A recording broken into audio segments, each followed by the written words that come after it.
Hi. நம்ம நேற்றே சொல்லியிருந்தோம்ல போய் குட்டி போட போகுதுன்னு. ஆனால் பட் இன்றைக்கி பார்த்தா இன்றைக்கே குட்டி போட்டுச்சுவோ.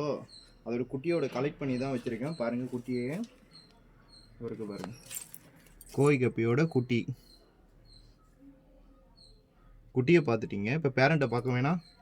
கோழிக்கு நம்மக்கிட்ட இருக்கிற கோழியோட பேரண்ட்டை பாருங்கள். குவாலிட்டி பாருங்கள்.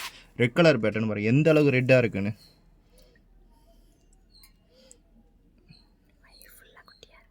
பாருங்களா வயிறு ஃபுல்லாகவே எவ்வளோ குட்டி லோடில் இருக்குன்னு. ஒன்று நம்மளுக்கு வந்து ஒரே ஒரு ஃபீமேல் தான் நம்மளுக்கு குட்டி போட்டிருக்காங்க. ஒன்று ஒரு 3 ஃபீமேல் நம்மக்கிட்ட குட்டி போட ரெடியாக இருக்காங்க.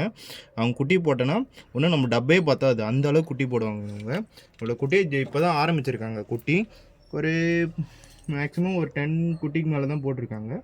அந்த குட்டி எல்லாத்தையுமே தனியாக டப்பில் செப்பரேட் பண்ணி விட போகிறோம்.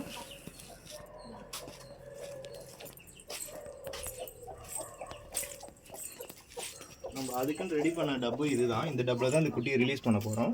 ஆல்ரெடி நான் சொல்லியிருந்தேன், சேம் ரீசனால் தான் நம்ம குட்டியை தனித்தனியாக பிரிக்கிறோம்.